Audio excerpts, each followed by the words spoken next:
Bonjour et bienvenue sur Sait-on jamais. Aujourd'hui, on peut trouver sur internet toutes les réponses à nos questions, tout ou presque, et à condition bien sûr de faire le tri, d'avoir un sens critique et de recouper ces informations. Mais au fond des bois, en montagne ou dans une ravine escarpée, il n'est pas rare de perdre la connexion. Et sans la 4G, plus d'accès à cette mine de connaissances. Du coup, deux options. Soit tu trimbales ta bibliothèque dans ton sac à dos et t'as plus la place pour emporter ton matériel, soit tu apprends. Ce qui n'empêche pas de se constituer un pense-bête, mais ça, ce sera le sujet d'une autre vidéo. Lors de sorties avec des enfants, j'emporte toujours un ou deux livres en fonction de la thématique. Là, on est dans le plaisir et l'apprentissage. Ça leur donne l'habitude de les feuilleter, de comprendre le sommaire ou la table des matières, d'apprendre à trouver ce qu'on cherche. Ce livre sur les plantes sauvages comestibles est un bon exemple. Comme un jeu de piste à l'envers, on trouve une plante dans la nature et on la cherche dans le livre. Pendant que les enfants apprennent à reconnaître l'ortie, le plantain, les mûres, l'ail des ours, moi j'en profite pour réviser et en découvrir d'autres. Pareil pour les arbres, aux différentes saisons, avec un livre adapté aux enfants et un plus complet pour moi. Idem pour les champignons.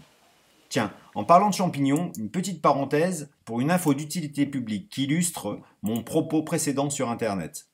Si vous tapez champignons toxiques et comestibles sur Google et que vous choisissez images, le tout premier poster qui apparaît contient une erreur qui peut s'avérer tragique. L'inversion des noms, et heureusement pas des illustrations, entre la foliote changeante, qui est comestible, et la galère marginée, qui est toxique. Dans un livre écrit, lu et corrigé par des spécialistes, on a tout de suite moins de chances d'être confronté à une telle erreur.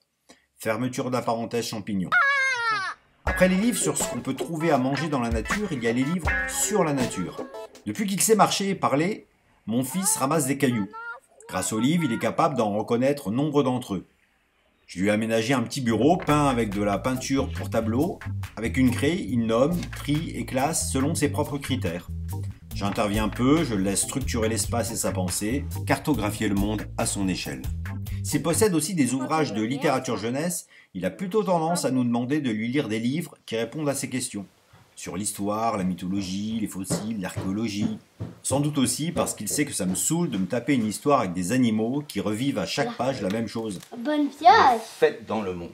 J'aime bien quand il me tend cette encyclopédie. On prend une double page au hasard et on apprend ensemble.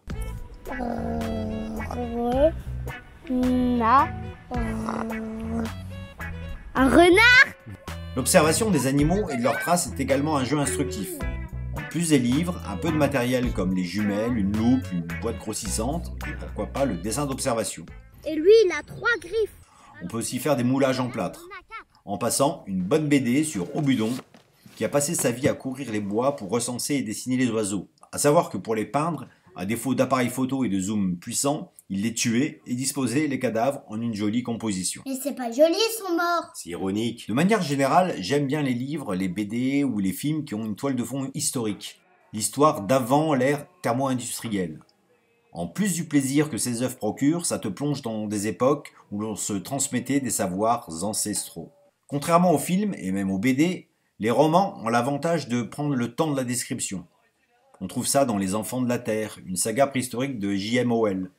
Sur la même époque, Pourquoi j'ai mangé mon père.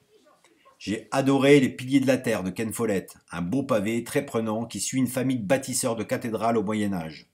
Dans le même esprit, Le Médecin d'Ispahan de Noah Gordon, beau récit initiatique. Mais il y a aussi les classiques comme Robinson Crusoe de William Defoe, ou la déclinaison de Jules Verne avec l'école des Robinson qui fait la part belle aux apprentissages. Dans les romans de Marcel Pagnol, de Victor Hugo, de Steinbeck, de Giono ou de Zola, il y a de belles pages consacrées aux tâches du quotidien.